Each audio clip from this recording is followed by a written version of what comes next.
Behind the Curtain, episode 2.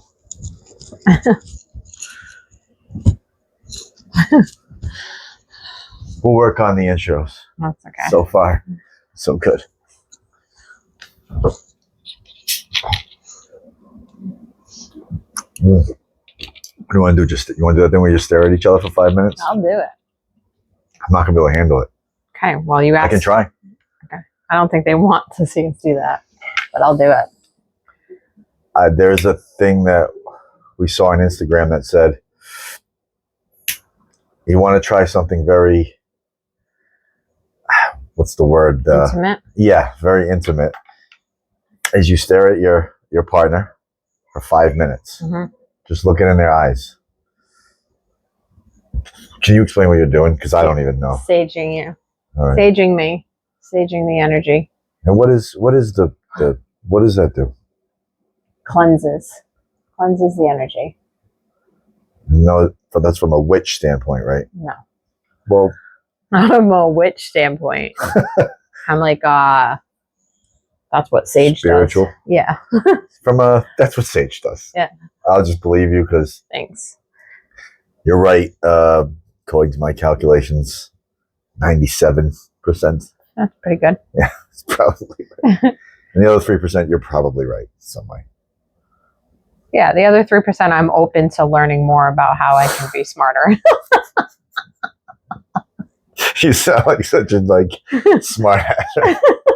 That's the truth. You totally went with the 97. That's definitely it. Yeah, I mean, I am just coming straight from therapy. Yeah, 15 minutes later. It's a great way to jump into a podcast. Yeah. An hour of deep therapy. Yeah. So we saw this thing on Instagram and just said if you want to have serious intimacy with your partner, try this. Stare at them in the eyes for 5 minutes. And he said something like the first minute, it's very uncomfortable and weird, but once you get past that, it's beautiful. I don't know. Yeah, well, we went to Florida and we tried to do this at Rocco's Tacos while we had spicy mango margaritas, which were delicious. And 30 seconds in, you were having a hard time and pretty much gave up. And we're already looking away. Yeah, a lot of uncomfortability comes up for me, and nothing to do with you. It's with anyone. Oh, I know, it's not about me. Yeah. Well, I want to put that out there. It's definitely about me. I don't know that I could do that with anybody. Okay. I can try. Can you do it with yourself? Stare at myself in the mirror? Yeah. 20 minutes straight. Okay. I think. Yeah, I could do that. Actually, we're starting to get depressed. Okay. Because I'm looking at my face so much. Okay. Yeah. You want to try it? I will. I don't want to. Okay, so why are you bringing it up? Because, what's that? It's just interesting that, I totally feel so uncomfortable I don't even want to do it. To just sit there and stare in silence. Is that, you know what I mean? Yeah, well, I think you being in silence is uncomfortable as it is anyway. I know. Right. So there's an added layer to that. Yeah. Yeah, for sure. Yeah, it's like a 7-layer cake. Yeah. Yeah, the first layer would be I have a tough time sitting in silence, which I would really like to break that. I love sitting in silence. Yeah, I guess because when I am by myself and sit in silence, it's never silent up here. There's always stuff I'm thinking and going. I'm never just grounded. And that's where the practice of that's normal. People have that. And so what comes up, or how I like to explain it, is like a river.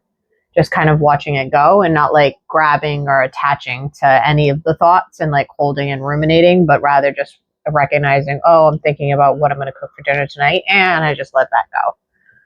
Yep. And I'm obviously through therapy, I'm aware of that. And I do that. I think what it is though is again, when I grew up, I lived up here. So it's such a comfortable, safe, familiar place where it's I don't know, let's just try it. Okay. Fuck it. Are you going to keep track of the time? No. Yes. Okay. All right. This is for 5 us. minutes. We're gonna do it. Here we go. There's so many thoughts that go through my head. I already know. That's a calculator. See, I'm already nervous. What am I trying to do? Okay, ready? Set a timer for 5 minutes. I don't know where. Okay, it's going.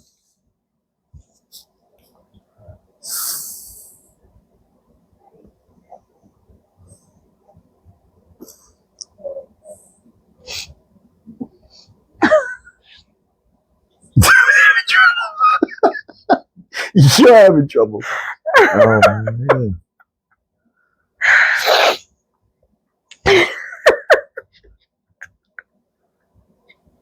This guy was lying. This is a practical joke he's pulling on people. This is gonna work. Although I'm killing it right now. Mm.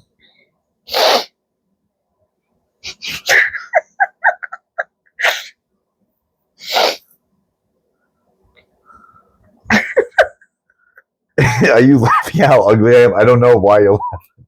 I'm at least not laughing. I'm uncomfortable, No. but I'm not laughing. Every time your face. Nothing is funny about this. Every time your face relaxes, you look terrified.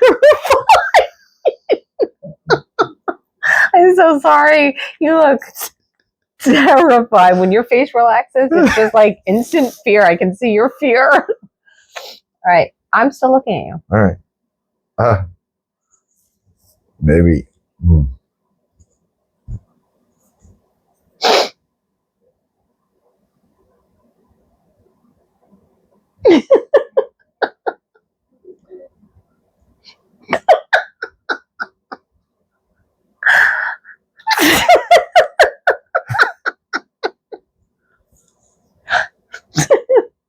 This gets worse as it goes, actually. I'm waiting for that plateau where we can like just slide downhill and it's stuff. What the fuck? This is hard.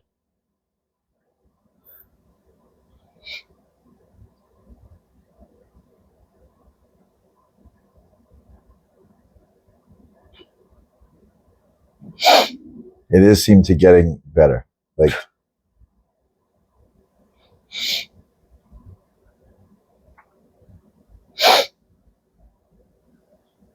do I look at one thing? That's the only thing I don't know. Do I look at one thing? Just right in your eyes. Mm-hmm.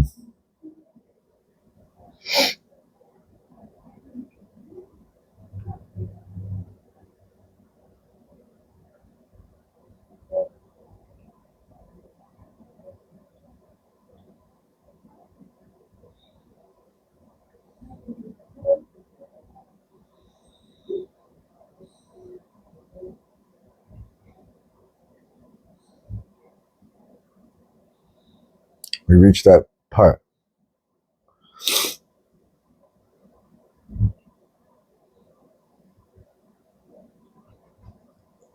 Oh, she climbed back up.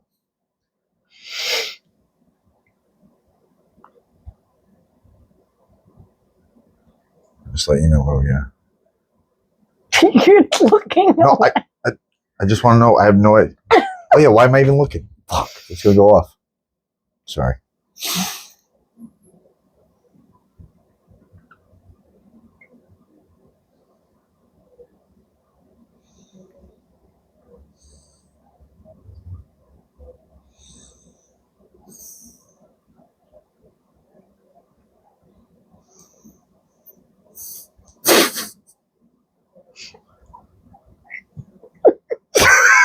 Come on. You look like you're not having a good time.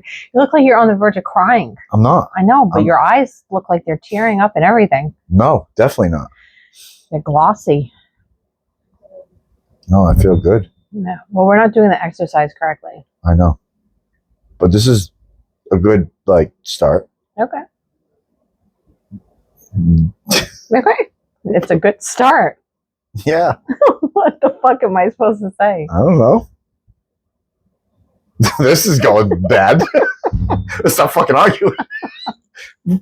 Dude, 28 seconds left. I'm going to kill it. Oh, really? Wow. Yeah. That went by quick. Yeah. Not bad. Okay, that was interesting. I did get to a point, I don't know, maybe a minute and a half in, where I was like, oh, I got over the smiles part. We should do that again sometime and see, because you do go through like I went through the second stage, which is like, all right, that's old news, laughing. And then I started to drift. I'm like, do I look at her eyes, nose, mouth? That's the head. But then I started to smell the what is that? Diffuser. Yeah, diffuser, which is essential oils. I smelt that, and I was starting to get grounded a little bit, and it was hard. Okay, that was interesting. That's the longest I've ever gone with a staring contest. You know, when you were kids, you used to do staring contests.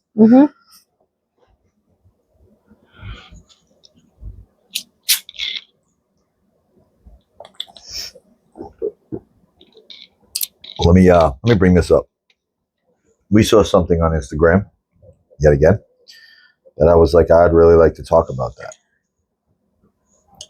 And I saved it, and I'm going to just play it, but say what it says, because we can't like stream anything. And it says this: why is it that the person who loves you the most is also the person who triggers you the deepest? Because love isn't just about happiness, it's about awakening.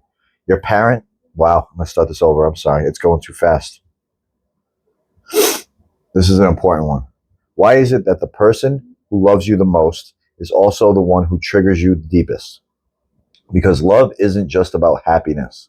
It's about awakening. Your partner isn't here to complete you. They're here to reveal you. Every fight, every frustration, every wound they touch is not random. It's showing you the parts of yourself you've ignored for too long. They aren't breaking you. They're exposing the cracks that were already there. Love isn't supposed to be easy. It's supposed to be real. It forces you to face yourself. So that's like a quick little video, and I saw that, and like been married for 2 years. We've been together for 5. Obviously, and this is all new for me, but that's what I'm starting to learn. We were in a honeymoon phase for a while, which is fine. That's the normal first step, right? The second step was interesting. There was like a brief period of, when I wasn't well. But I think we're in that second period, which is like learning about shit that comes up. I'll tell you what, if I had known that this is what marriage was about and love was about, I probably would have gotten scared and possibly would have not done it. So glad I didn't know, because I'm so glad I'm where I'm at right now. Yeah. Does that make sense? It does. So, but I guess what I'm curious is, I'm hearing you say, like, I didn't know that that's what it was. And had I known, I might have gotten scared and not done it. So I guess I wonder, because we've talked about this a lot, it's like, what did you think it was? I never thought far enough. I just figured you're with the right person, all goes well. But before that, even.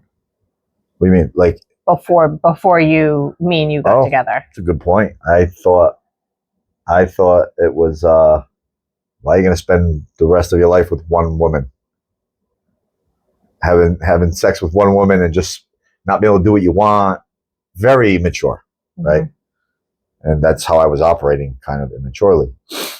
And then I guess I would say when I fell in love, I was like, ooh, this is what everybody's, okay. And this is great. And that's what I would say. I was like, thinking it was the honeymoon phase. Is that what you thought? Like what being in love was yes. The honeymoon phase? Yeah. I didn't think about it deep enough to go, I don't know. It felt so right. I knew you were my person, so I didn't fucking need to think about anything else. Does that make sense? You know what I mean? I never did. And as someone who's an overthinker, I was just like, I know it's her. So I don't care. I was like, whatever happens, we'll get through it.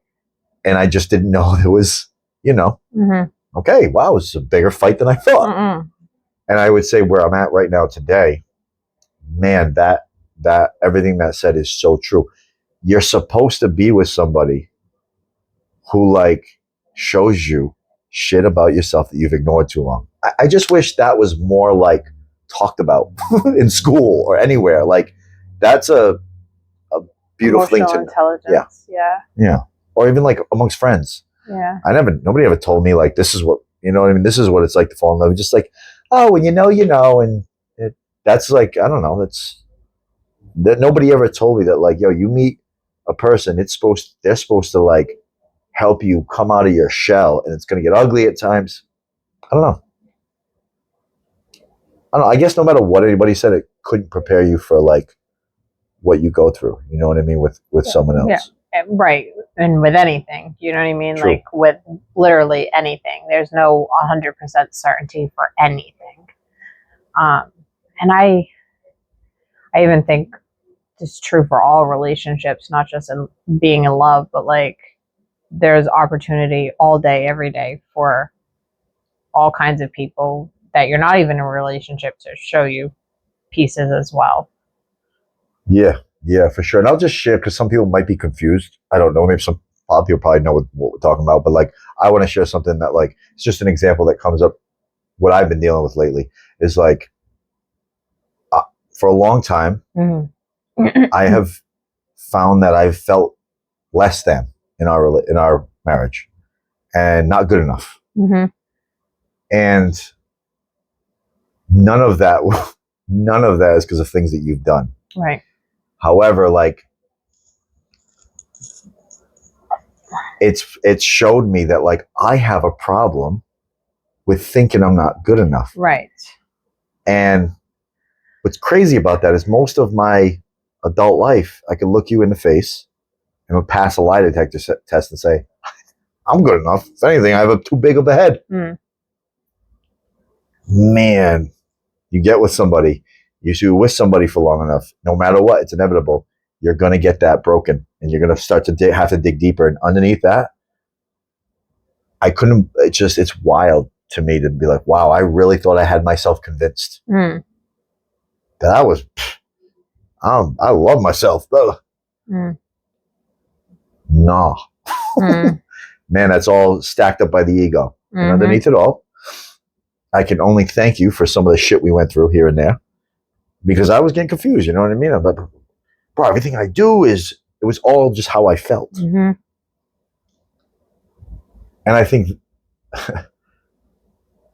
once, and I'm in the process of like really turning that around. It's beautiful. I'm in that right now. I'm in that going, I'm starting to not feel like that anymore. Retraining your brain. Retraining. Yeah. Breaking patterns, creating new beliefs, leaving old beliefs behind.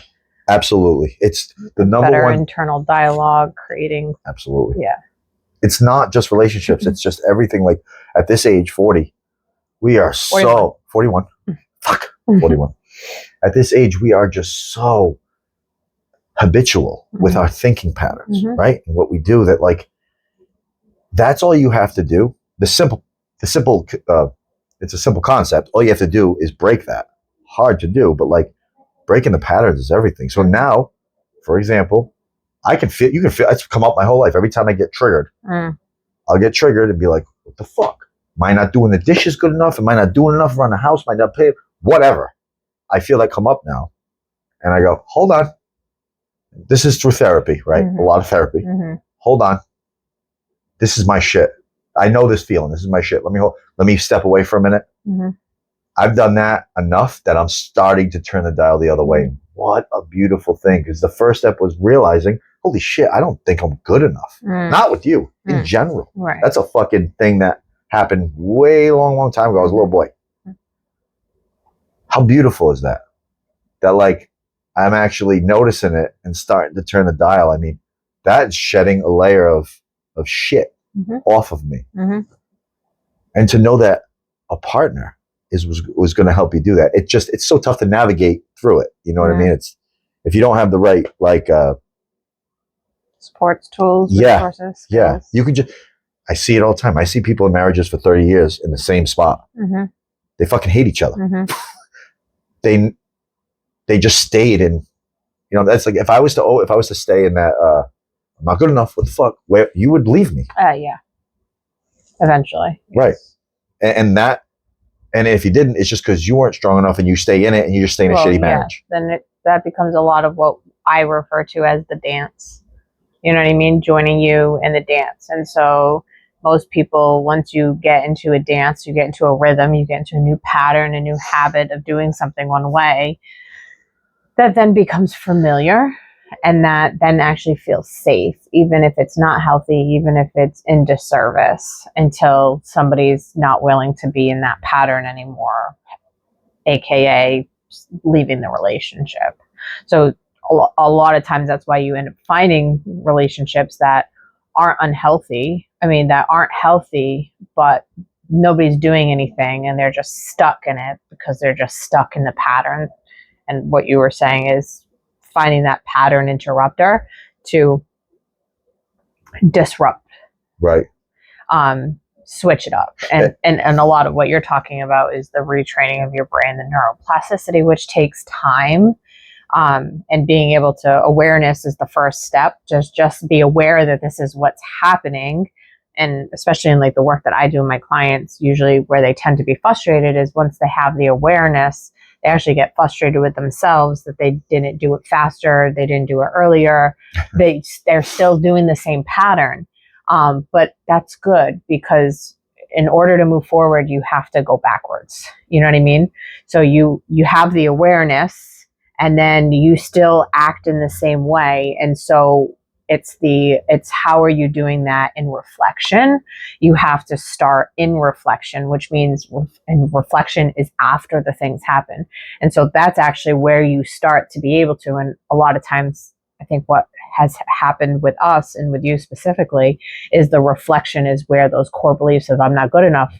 And so it never allowed you to be in the space to reflect without the shame, reflect without the guilt, reflect without the anger, reflect without the defense, to figure out what can be different. What's it telling you, right? Those are the messages when you recognize that it's coming up.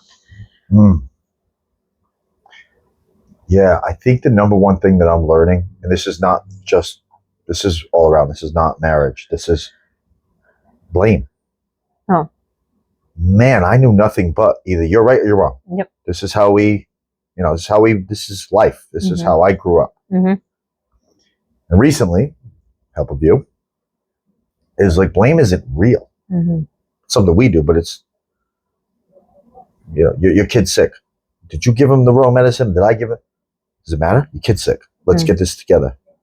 I think what's happened for me that's been really great is every time I'm triggered in life, and I mean, I get really frustrated. I have a 0 to 100. A lot of people don't see it. Mm-hmm. You see it because you're in the house with me.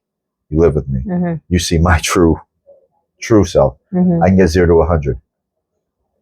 Whenever I'm triggered or angry, my first thought is, who do I blame? Yeah. I'm not. That is a pattern that I've had. I think a lot of us have since we were little. Yeah. Well, so can we talk about blame for a second? Yes. Yeah. So blame is actually a lack of accountability. And also it is it's a mechanism we use to have a lack of accountability, but it also doesn't serve. So if I'm angry and I blame you, what is your reaction going to be? Defense. Absolutely. And the first act of war is defense, right? So like, how are we resolving this? Because if you're defensive and I'm angry, we're both in a stress response, whether it's hyperarousal, so freeze and fawn, or fight or flight, we're both in a stress response. And the only way to solve a problem is being regulated. You're not going to solve a problem if you're not regulated. So if you can remove blame and instead look at it as a perspective of this is just what it is. And I always go back to like narrating or from like a third eye view, right? So if I was narrating us right now, I would say Scott's sitting on the couch. He has his legs crossed. Sarah's sitting on the chair. She's got her legs up in the chair and they're having a conversation about blame, right? That's narrating it. There's no emotion attached, anything like that. removing the blame, removing the defense allows us to stay more regulated. And so it's not in service for us to be blaming, because then we're just operating from a stress response. Absolutely. And who do you know in this world makes any good decisions when they're panicking or stressed or feeling, you know what I mean? Right. Never. The best decisions. Well, we're making decisions from that state for survival. Correct. Which is ignoring the problem now. The problem's gone, right? We're just right. Now There's no danger threat. Nobody's dying. So we don't need to be in a survival state.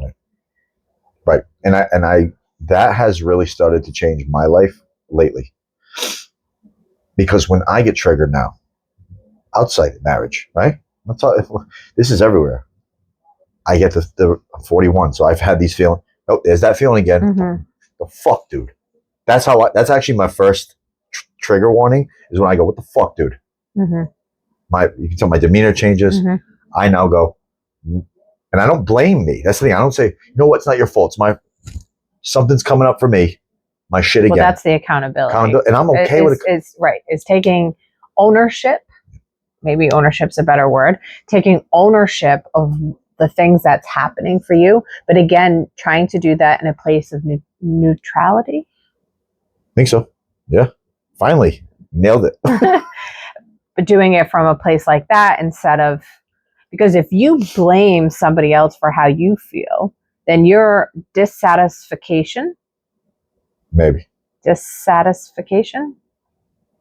Whatever.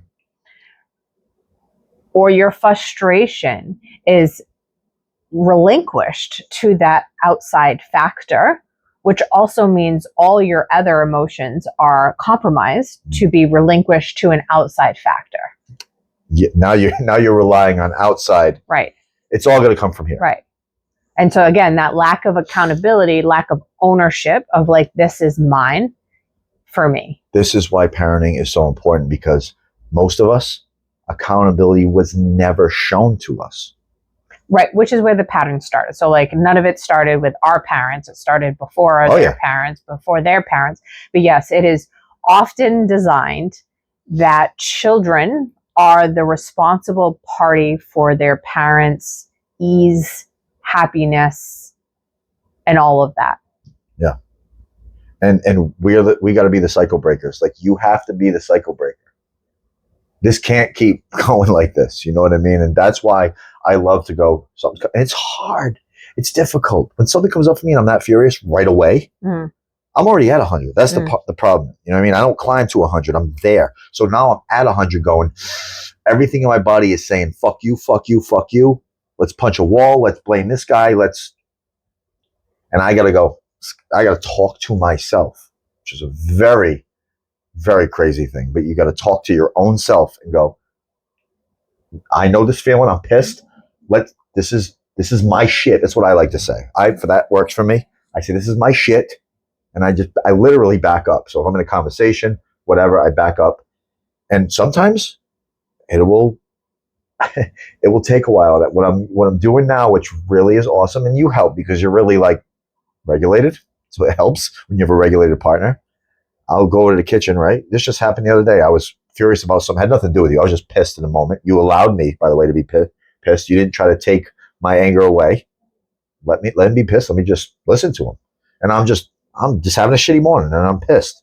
Fucking, I'm on all these meds. Now, remember that? I'm like climbing up, and I'm on all these meds, and I'm not even working. Look at me. I can hear myself, but I needed that. Let me get it out. Mm-hmm. I walk over to the kitchen. I'm fucking fuming, dude. I walk over to you. I give you a hug, which is like the last thing I want to do to anybody when I'm angry. Mm-hmm. The last thing. I go against the grain. I show my brain, give it a fuck. I give you a hug. I said, thank you for listening. I love you. And I walked out the door, and that was right there, the beginning of me being okay. And that's how you break a cycle. You go right against the wave, man. And that is something that I thank you for. Because whether you knew about that stuff or not, that's what you're here for, is to show me my shit. And then it's my responsibility to start changing it. And it's all pattern breaking. Mm-hmm. So if you have anxiety, right, you're panicking all the time. You told me best. If something keeps showing up, something keeps repeating itself, there's something you're missing. Yeah. I mean, that's in my head all day, honey. Anytime I feel something familiar. Yeah, and it just reminds me a lot of like the definition of insanity is doing the same thing over again and expecting a different result. And that's why, like, if something keeps showing up over and over again, I have to take a pause and be like, what is the message here? What is it that I'm missing that has to keep showing up to tell me the same thing? If you're worried about, say, hypochondria, right? People with anxiety understand this. You're constantly worried. And then you worry about this and that. It's just that worry is going to keep showing up unless there's something going on deeper than that. You know what I mean? That's causing that worry. And for everybody else is different. That's why I think therapy is so important. I mean, we go to our own therapist once a week. Mm-hmm. And I just think that's so important. Like, I've done therapy throughout my life, but I've never been consistent with it, right? I do it. This is how my life has been emotionally, right? So when I'm up here, I don't need therapy, right? Coast. What happens? I come right back down. One other thing that you've taught me, it's a million, but like, you're never going to get rid of anxiety. Right. It's okay. I used to hate to hear this, by the way. This used to crush me. It's okay. Because I can feel people going, oh my God, especially people who are fully anxious. Just take it away. Just take it away. You're never going to get rid of anxiety. You're never going to get rid of depression. However, with therapy, you can manage it really well. Well, so what comes up for me is, and not to correct, but it's not about going against the wave.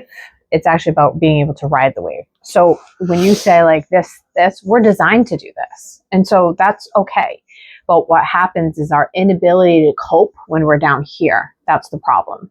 That's where the challenges are. So we don't fucking know what to do with ourselves because we haven't had the co-regulation. We don't know how to self-regulate. So when we're down here, we're terrified, we're scared, we're avoiding, we're disassociating, we're doing all those things. But we're designed to be down here. And that's why therapy can be helpful, is because it should be teaching you the skills to learn how to cope, because no state is permanent and we're supposed to be doing all of this. Yeah, for sure. And I want to make sure I'm clear because that's important, what you just said. So just when real you're quick, down, but just real quick. So it's learning how to ride the wave, knowing that it will come. Yep. It's not, we don't have to be, I want to be mindful of my words, but learning to be able to tolerate the discomfort, and then we're going to come back up and we're going to come back down, and learning to be able to tolerate that discomfort when we're down. Absolutely. So learning how to ride the wave, because there's always going to be waves. Always. Oh, look, we said that at my speech, my wedding, right? My vows. Our wedding. It was mine too. No. I had my own experience. You had your wedding. I had mine. I didn't have my wedding. I had our wedding. Fuck you. I know what you want to say. I can see it in your eyes. That's all right. No. At our wedding, I had vows, but I said, and I've told people this in videos, ups and downs, you need to weather the storm. And I want to make sure I'm clear, because what I was saying in that moment, my body is telling me, don't give a hug. I know. Yeah. That's where I have to be like, that's my cycle break right there, is to just go against that. Yeah. But yes, it's important, man. And that's the thing, like, is all the work we do, we're still going to have this. Right. I'm talking not the marriage. I'm talking about just, well, all humans do. It's got to be. Right. Because we're emotional creatures. Yeah. We're designed to have an emotional experience here. And people who are emotionless or disassociate, that's just a survival technique. Interesting. That's something interesting. We are designed to have an emotional experience. Yes, we're emotional creatures. That's what we're designed to do. We're designed to be in connection. We're designed to be in community, and we're designed to be emotional. You know what I mean? Animals don't have that. They don't have those emotions like that. Interesting. Yeah. That's cool to hear. Yeah. For someone like me who always wonders, what the fuck are we doing here? Yeah. I mean, what is going on? I like to think about that stuff sometimes, even though it's always a dead end for me, but universe, planet, living species on here. We're designed to have an emotional experience.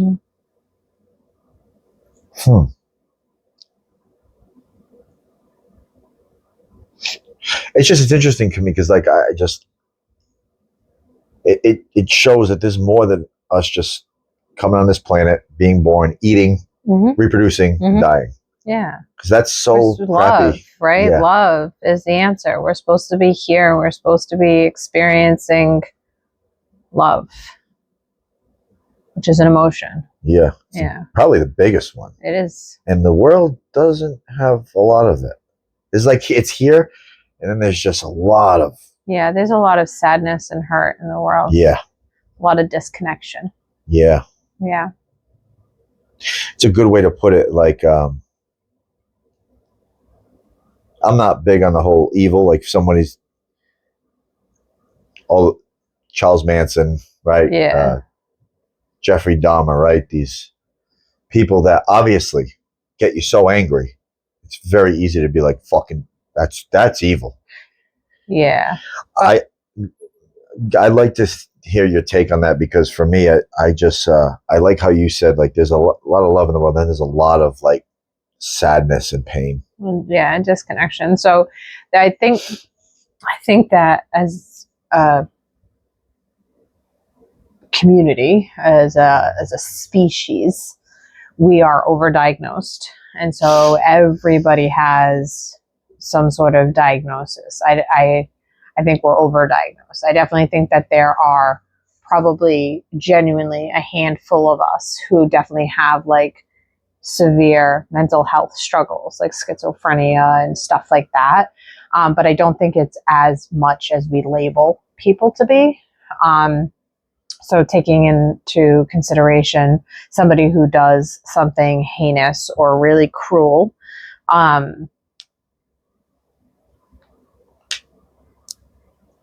a feeling of anger is actually very healthy. Anger shows up for two reasons: either as a protector for the more vulnerable feelings like shame, embarrassment, vulnerability, sadness, Fear, grief, all of those things. And then anger also shows up in a very healthy way, to let you know when a boundary's been crossed, when your values aren't being honored, when there's an injustice being done. So like, it is fairly appropriate to like have a reaction when you hear something like that happening, of that's awful, and wanting to like stand up and do something about it, right? Like that's a very great motivator for anger. But what I think happens, in my opinion, is it gets lost and then like an eye for an eye, you know, and if we do an eye for an eye, the whole world is blind. And like, what are we doing there? But that comes back tit for tat. That comes back to the blame game. And instead of, now we're just surface level shit for everything. Yeah. Instead of trying to understand what motivated this person to get to a place where this is how they're fucking flowing through the world. I could not agree with you more.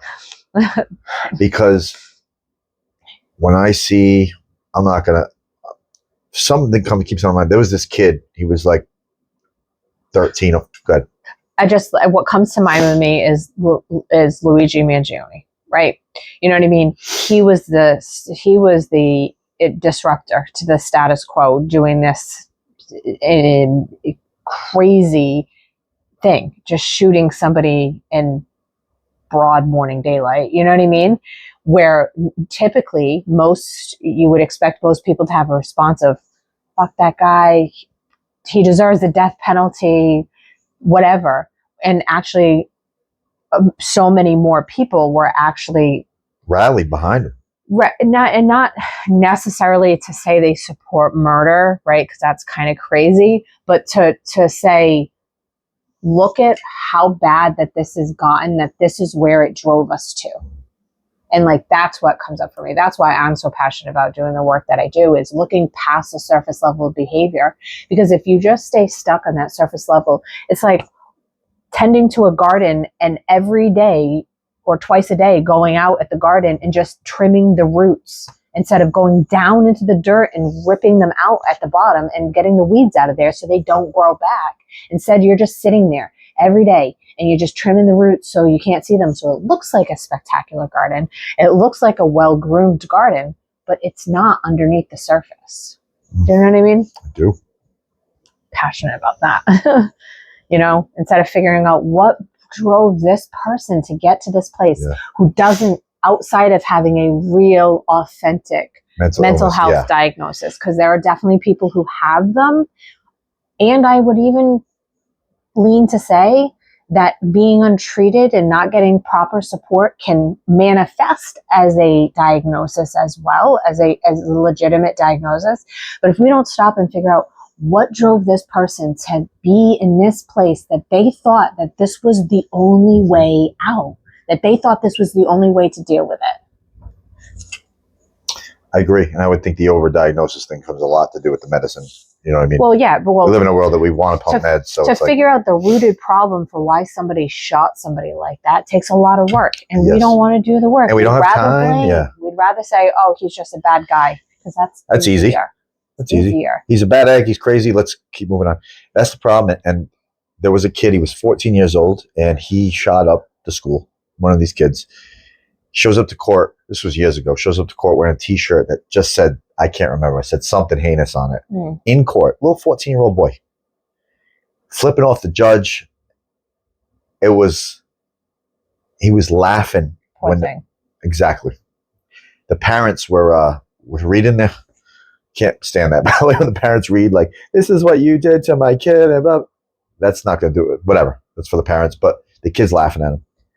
And when I'm not enraged about what the kid did, and I'm not tied, I'm not tied. Again, an injustice is a very sad thing. The appropriate level of like, this is not acceptable, and feeling anger for it. When I take that out, yes, I always watch that, and I was just like, I was so curious. Yeah, because the kid, people can have their opinions on whether he was mentally ill. I don't think he was. I was like, I just was so curious. Yeah. I was very regulated. Yeah. Even now, when I think about it, I was so curious. Wow, this kid was emotionally so fucked up in other ways, whatever. I was like, this kid would need a lot of work to figure out why he did that. He's not just, I'm evil and I'm born to kill people. It's not that simple. Right. Yeah. God knows what happened. Yeah. Yeah. No, that's how I get curious when I'm not angry. Like you said. Well, you can only be curious as if you're in a regulated state, because if you're angry, you're in a dysregulated when are you angry being like, oh, and like really thinking clearly? It just, but you're right. We get stuck there, right? With I'm angry, fuck that kid, eye for an eye before you know it. Again, and that's about riding the wave. So you go up into the anger, right? You feel the thing, and then you got to be able to come back down. And what happens is a lot of us go up and we get stuck there. And the more we stay there, the more familiar it becomes, the more we feel safe in the familiarity. Familiarity, yeah. And then that's where we stay, and we're not able to come back down into that regulated state, which is where we are online, where we're collaborating, we're communicating, we're conversating, we're problem solving, we're able to access curiosity. All of those things happen in a regulated state. You nailed it. We're talking about anger, but this happens with a lot of people with anxiety. So it happened to me. Well, anxiousness, yeah. I got stuck in panic. Yes. And I got stuck there. Yes. Fucking terrifying. Right. I got stuck there. Like a friend of mine, Paul, he said he was the first person I talked to who actually, when I was going through it, felt like because I was just looking for, I was like, somebody know how I feel? But like, yeah, you worry about stuff. And I'm like, no, like something's wrong. He was like somebody put the dial up, ripped the dial off, threw it away. Yeah. And left the fucking machine going. Yeah. It's the same thing with any emotion. So it could be anger, which happens a lot, right? And it could be like anxiety. It could be depression. Yeah. Yep. And man, that is where it's tough when you don't have support, right? That's why you have people blowing their brains out. That's why you have people doing things like that. Again, people who are left with feeling like there was no other alternative than to make the choice that they've made. And so I often have these conversations with clients when I am faced with a comment like, my child is manipulative. Children are not manipulative. And quite frankly, neither are people. All people. Not just children, not just teens, not even adults. We use manipulation a lot to say things, but people aren't manipulated aren't manipulative. As human beings, we are designed to get our needs met. High, low, in between, whatever.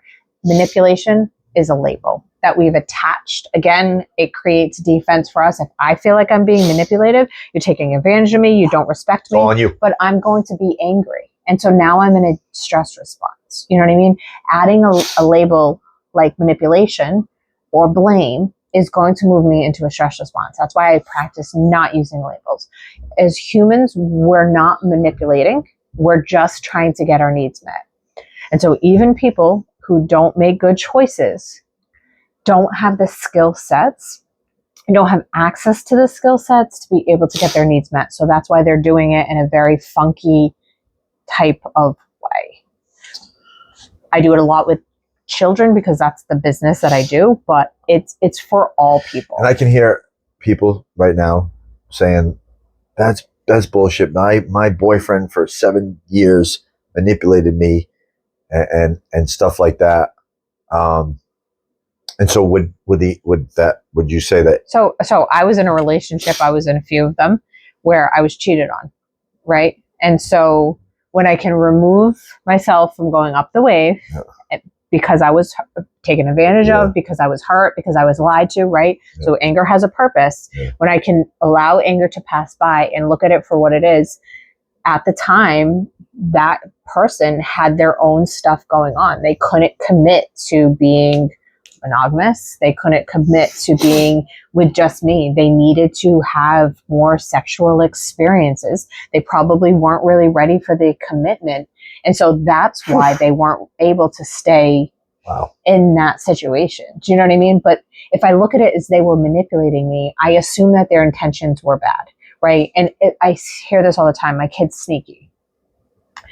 Your kid isn't sneaky. Labeling them as sneaky is going to make you feel like they're disrespecting you. They're taking advantage of you. They think you're stupid. What does that do? It moves you into defense. That is not in service. So when somebody says to me, my child knows that they're not supposed to eat the snacks after 8 o'clock, and again, depending on the child's age, there's a lot here. Children can't hold impulse control and consequence at the same time. Impulse is going to win every time. Our impulse is one of the last things to develop in our prefrontal cortex. And our brain comes to maturity somewhere around 30 years old. And impulse control is the last thing to develop, okay? So we're not just talking about kids, we're talking about people across the board. And some people don't even get that to develop fully also, you know? So when we're talking about they know they shouldn't, but they did it anyway, if they don't have a regulated impulse control, how are they not supposed to do that? And if she's hungry and she knows that there's snacks, but she knows that she knows that if she gets caught, she's gonna get into trouble. So it is by design and actually leadership, resilience for her to figure out a way to get her food without getting caught. She's not manipulation and not sneaky. That's actually excellent problem solving. Yes. Excellent problem solving. The kid is at the stage where they're learning how to get their needs met. Exactly, but we're all designed to get our needs met. That's what we're all designed to do. How can you sit there? It's funny because a lot of parents will blame their kids for stuff that they do. It reminds me of the coffee thing. Like, my kid gets the blue cup instead of the red one, and he can't handle it. Oh my God. Meanwhile, you're in the drive-thru and your coffee has not enough sugar in it, and you're like, my coffee is well, these people don't know how to make a coffee. This is Dunkin' Donuts. I shouldn't have to tip you. And, you gave me the wrong coffee, or we spill it over ourselves. We don't hold ourselves as adults to that expectation, but yet we hold it on to children. There's grace for us. Oh, you got the wrong coffee. You spilled your coffee. They didn't make you the right coffee. But gosh forbid we give our kid the wrong color cup and they're upset about it. We can't ride the emotional wave with them, which is why we can't handle it when it happens to us at Dunkin'. And that, my dear, is where the shit starts for the little kid. Well, it's just the pattern. We just keep passing it down. We keep teaching them that you blame somebody else for why you're upset. And we see it all the time with adults. I know. I used to play basketball with this kid. What a good kid. This is a great example of what you're saying. Great kid. And this is before I met you, before I knew any of this stuff. When you go into, I do boxing, combat sports, you see a lot more of someone, which is a beautiful part of it. When you go into sports, you see a little bit more of who a person is because they're competing and they're trying to win. And you see a little bit more of who they are. It's kind of a beautiful thing if you think about it. Anyway. Well, in sports, can I just give a little caveat? So in sports, for the most part, we're in a hyperarousal state. Do you know what I'm saying? So yes. So you can be in a hyperarousal state and still be regulated, to be fair. Both can exist. You know what I mean? So if you think about it, and I'll explain more as more episodes continue to come. I'm trying to be very mindful and not to overwhelm anybody. But if we think about it as a ladder, we have the green state, which is where we're regulated. We have the red state, which is fight or flight, but it's also our get up and go, hyper arousal. And then we have the blue state, which is freeze or fawn or rest and digest. And so you were meant to do this through the ladder, but we can be in if we're going food shopping, we're in our get up and go hyperarousal state. But if we're in a good space, we're also like in our regulated state. We're also in social engagement. So we can be in social engagement and hyperarousal in the get up and go state. And we can be in social engagement and the rest and digest when I'm outside with my feet in the grass. You know what I mean? So you can have both. But if you're playing a sport, especially like basketball or combat sports, you're in that hyperarousal space. Yeah, never thought of that. Yeah, sorry. It's okay. So playing, and there was this kid, we'll call him Chris, all right? Because that's his name. Okay. I love the kid. This is years ago. You get this kid on the court and you'd see, I just saw, man, this kid's damaged. Any single time this kid missed a shot, he would immediately, no matter what, I played with this kid for fucking 10 years. No matter what, he missed a shot, his brain just went foul. He would go like this a lot. He was making an excuse visually as to why he missed the shot. Right, because he couldn't accept. Could not handle. Right, couldn't accept that he had made a mistake. He wasn't good enough. Wait, let me see if I got this. Yeah. And I thought about this before I knew you. I was like, man, he was the worst to play with. He'd always fuck up the score. Always in his favor. Yeah. Always. Yeah. He'd hold the ball. I mean, it was ugly. So if he missed 3 in a row, we were all like, oh boy, this is going to be bad. He's going to end up like, I don't know. The poor kid could not handle even one missed shot. It was too much for him. Yep. And all I saw was somebody, when he was a little kid, made him feel like he had to be as perfect as possible. That's what I thought. Something like that. You can expand on that. Anyway, off the court, he was just like normal. And it was just like, it was wild because it was like, man, you have shit to deal with. And the basketball court shows you that, you know what I mean? But I had never seen, that was the biggest example of somebody who I had seen like, oh my God. Because off the court, people fucking hated him on the court. Hated him. Didn't want to play with him. Yeah. But off the court, he was cool as shit. And and I mean, like, that stuff was gone. Obviously, it would come up again when something happened in his life that wasn't. But it was so bad, honey, that he would do this all the time. Like, oh, my finger hurts, bro.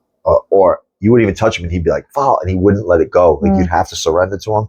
It was just so much pain for him. And I felt bad for him. No surprise. Yeah, I felt bad just because that's got to really suck to feel like not being able to handle even just a little bit. Yeah. You know what I mean? So I don't know what his situation was. I think it could be a lot of like speculation. I don't know that I would even say that necessarily anybody made him feel that way. Whatever the circumstances were, obviously motivated him to struggle to be able to accept a loss or accept not being able to make a shot or accept losing or being responsible for not doing a good enough job or whatever. But it was always putting it on someone else, like right away. You know what I mean? So like we play, Right. we'd have guys all the time miss 7 shots in a row and they'd be like, fuck, they'd be angry. Yeah. That to me was normal. They were upset that they were losing. He was just like, this has to go to, I have to put it on someone else. Yeah. I played with thousands of kids growing up. I had never seen anything like that.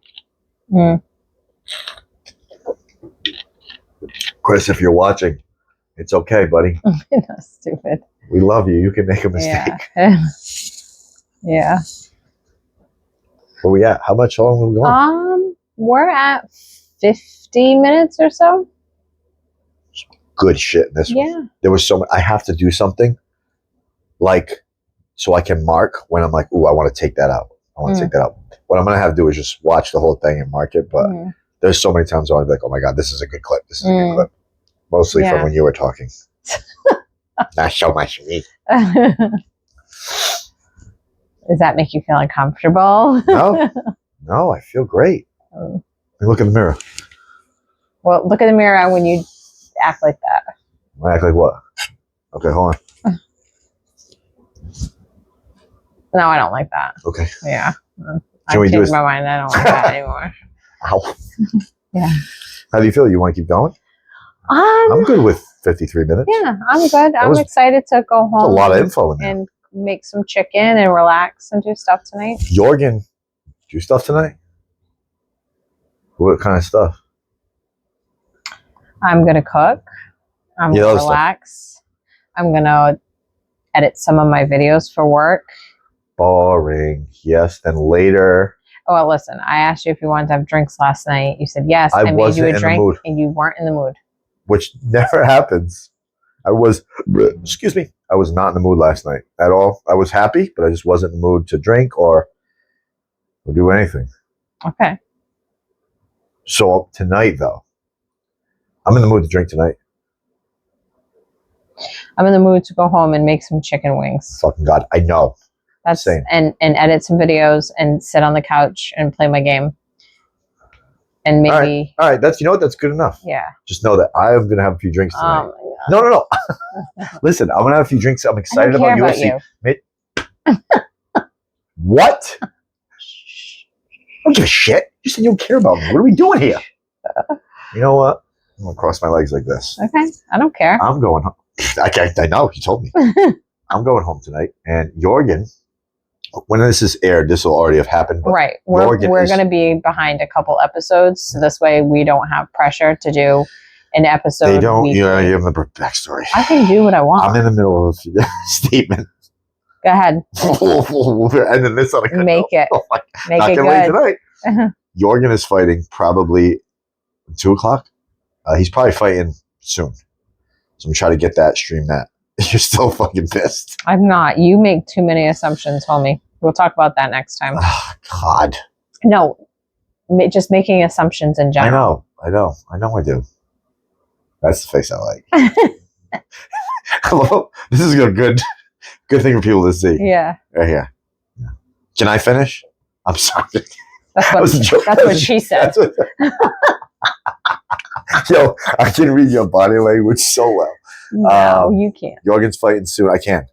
That's right. That's what I want to see. Tonight, I'll be jerking off. You notice anything about this? It's the size of my penis? Nope. Well, it's black. Yeah. It's a lot.